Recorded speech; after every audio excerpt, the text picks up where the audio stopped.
Добър вечер. Добър вечер. Бих искала да проверя с едно обаждане за спешна помощ. Обадих се преди около 2 часа вече. Не знам какво става, защо няма тая кола, какво става тук? За Мало Бучино ли? За Мало Бучино, точно така. За Делина Войнова на 42 години. Да, обадих се в 6 часа, мисля, че точно. Обадих се в 7 часа. Чакайте така, ще се опитам да ви свържа. Изчакайте така, не прекъсвайте връзката. Веднага е предаден сигналът, изчакайте така. Веднага е предаден сигнала.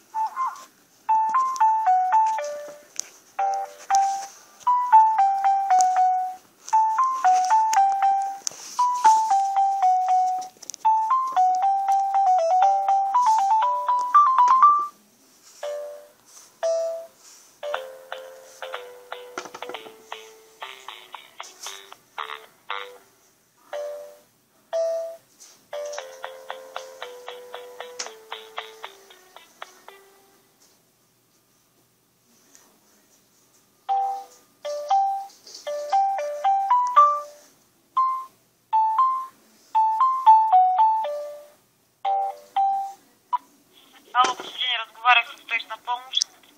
Все още не е насочен екип. Ама как може такова нещо? 2 часа не е насочен екип, това възможно ли? Разбирам ви, предавам ви това, което ми казаха. Не е насочен екип, имат много адреси за изпълнение. Свържете ми с спешна помощ, моля. При първият свободен екип ще бъде насочен. Прехвърлете ме към спешна помощ, моля ви се, аз 2 часа чакам, това е незаконно. Чувате ли ме?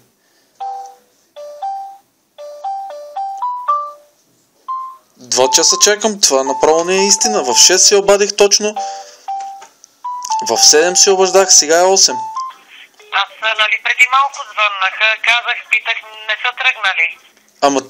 Да, слушам ви, обаче вече са 2 часа, разбирате ли, ние имаме някакви законни права в крайна сметка. Вие имате, обаче ние сме нощната смяна и със 7 екипа на пулта има 30 адреса. Като има свободен екип, естествено, че ще изпратят. Никой няма да задържа, ако има свободен екип. Не, това е незаконно, разбирате ли, вие трябва да сте организирани така, че в рамките на 17 минути или там колко беше да... То се организира, когато има кой да изпълнява адресите, като са малко екипите, от 20 са 7 екипа, как да стане? Добре, вие твърдите, че Москов е лъжец ли? Значи, господине, не ми задавайте на мен такива въпроси. На кой да ги задавам? Аз се обаждам на спешна помощ и чакам да си дойдете в рамките на нормалното. Аз ви отговарям, че като има свободен екип, ще изпратят. Какво значи няма 2 часа свободен екип? Това не е верно. Пък като дойдохме, имаше от 2 часа до 2 часа не може, през нощта не можехме да ги изчистиме. Какво да направя? Не знам, аз имам чувството, че вие нарочно не идвате до такива адреси. Как нарочно? За какво? Аз не знам и какъв е случая. Не е възможно 2 часа да нямате екип, разбирате ли? Какъв е случая? Значи, ще ви дам дежурния лекар да ви каже, дали е възможно или не е възможно. Добре, аз все пак имам някакви законни права в тази държава, извинявайте. Добре, изчакайте сега.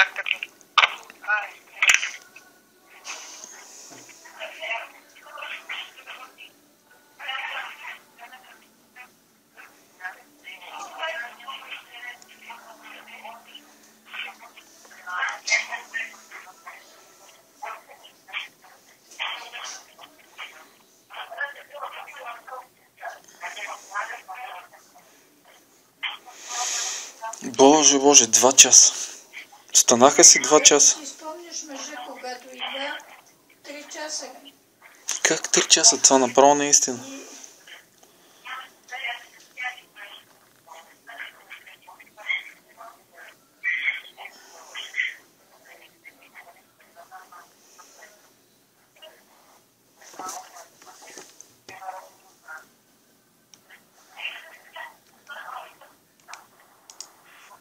Тя изключил бе, що не си нищо? Не ме е изключила, но каза, че главният лекар ще извика. Какво ще извика, не знам. В 8 ли, в 7 ли, колко се сменяват, сега се предават.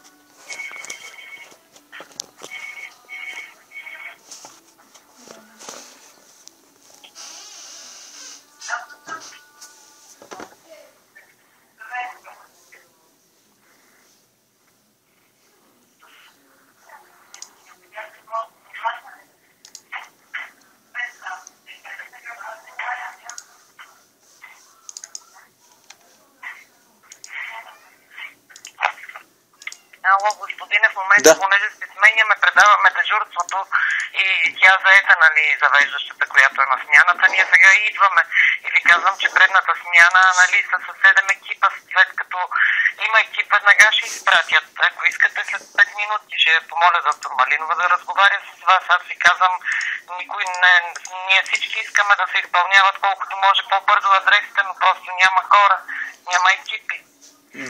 Не знам. Всички са на улични, на инсулти, на инфаркти.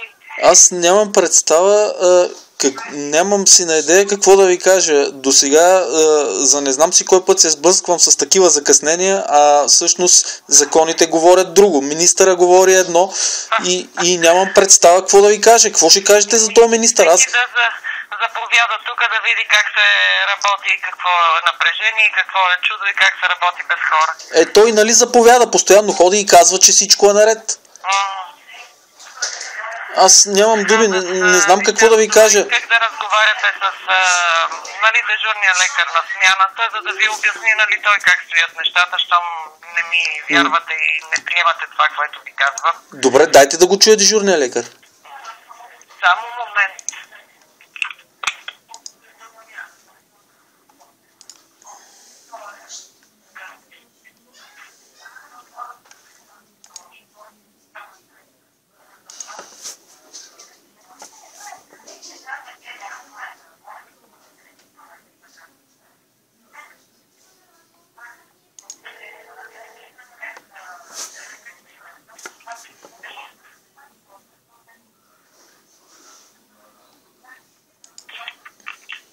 Ало? Добър вечер, слушам ви. Добър вечер. Бих искал да отправя едно питане. Аз в 6 часа звънях за спешен случай. Очаквах да се забавят 30-40 минути нещата. В 7 часа звънях отново, при което ми казаха, че няма още отправен екип. В 8 часа звъня и ми казват, че няма още отправен екип. Да, дневната смяна е работила с 8 екипа. Ние в момента се стъпваме в 8 часа, така че на този етап се изпълняват най-забавените адреси, като такива забавени адреси има още от преди вашето подаване на адреса. Приоритет са уличните адреси, за съжаление будната гражданска съвест приема всеки пиян за припаднал и спешен, така че ние се занимаваме с пияните, преди да стигнем до останалите, но това пак казвам благодарение на будната гражданска съвест. Добре, благодаря. Живото застрашаващите състояния, тъй като сега застъпвам на работа, кажете ми за какво става дума. Аз съм обяснил случая. Аз ви казвам, че току-що застъпвам на работа. Нищо застъпвайте си, аз съм го обяснил случая, проверете си там нещата. Какво да обяснявам повече? Просто две думи да ми кажете. Няма нужда да ви казвам, случай е спешен, такъв е случай. Ще изчакате докато се освободи екип, ще насочим екип. Всеки, който е записан, е обслужен. Така че ще имам, щом не искате да ми кажете, е ваша воля. Не, че не искам да ви кажа, аз съм казал вече, как да не искам да ви кажа, аз съм казал, вие ме карате... Току-що ви обясних, че сега застъпвам на работа. Няма значение, че застъпвате, вие си имате някакви нормативи, които трябва да изпълнявате. Това не означава, че аз трябва да се обяснявам отново и отново да се викам спешна помощ, защото се сменят екипите. Само при живото застрашаващо състояние сме длъжни в рамките на 8 минути. Точно така, за живото застрашаващо е, да. Да, сигурно, добре.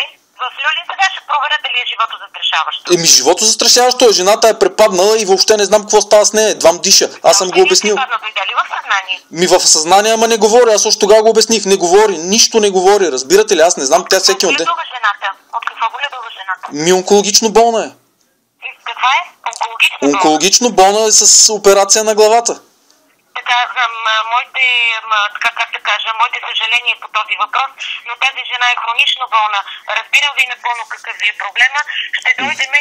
Просто има хора, които в момента получават инфаркти и инсулти, които са току-що са разболяващи се хора и които, за съжаление, не можем да оставиме, така както не можем да оставиме и Аделина. Крайно много съжалявам, току-що получавам картона. Ще изпратим екип. Бъдете сигурен. Добре, какво да правя? Да чакам ли? Още да чакам. Няма друг начин. Ако искате, не чакайте. Ако искате, транспортирайте сам. Но мисля, че е по-добре да изчакате. Значи вие ми давате съвет да не чакам или да се транспортирам сам. Не ви давам такъв съвет. Давам ви право на избор. Никакъв съвет не ви давам. Напротив, казах ви да изчакате. Аз съм направил своя избор и мисля, че имам някакви законни права в тази държава. Разбира се, че имате, господине. Да, ма вие ми обяснявате как си правите смените и че трябвало наново да се обяснявам. Това е безумие. Чакайте сега към вие.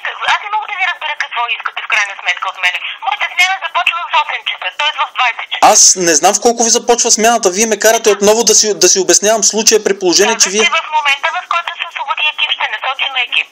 Има адреси, които са далеч преди 18 часа, които трябва да се изпълнят, които са улични адреси и които са приоритетни. И твърдите, че още не са изпълнени преди 3 часа, така ли? Има и такива, за съжаление, действително. И сега в момента случай е такъв. А вие как давате приоритет на тия случаи? Аз не мога да разбера, като и моят човек е застрашен. Не ви разбрах. Не разбирам как давате приоритет на такива случаи, като и ние сме в такъв случай. Живото застрашаващ. Днес са работили 8 екипа в София. Както искате, така го смятайте. 8 екипа. Аз не знам как да го смятам, просто ви казвам, че вие давате приоритет. Значи в момента задържаме спешен телефон. Ще бъдете обслужени, ще дойде екип. Оттам нататък е ваше решението. Как ще продължите нататък? Ще се оплаквате ли, ще питате ли така нататък? Ваша воля.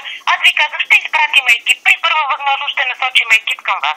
Добре, нали сещате, че тия разговори се записват все пак? Разбира се, че се записват и аз много се радвам, че се записват. Тук ви казвам, че задържаме спешен телефон. Задържаме спешен телефон, както вие ми задържате живота на човека, разбирате ли?